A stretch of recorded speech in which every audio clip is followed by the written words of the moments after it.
Tumakas na tayo, takasan na natin ang mundo. Magtago papalayo sa mas tahimik at payapang mundo. Umubulong ang hanging amihan at huni ng ibon. Dumudulog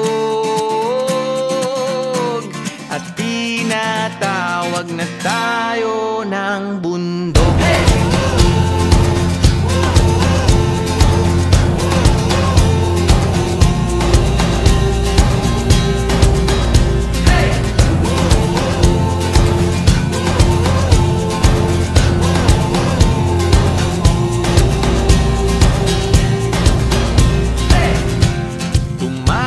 Na tayo, palayo sa maraming tao.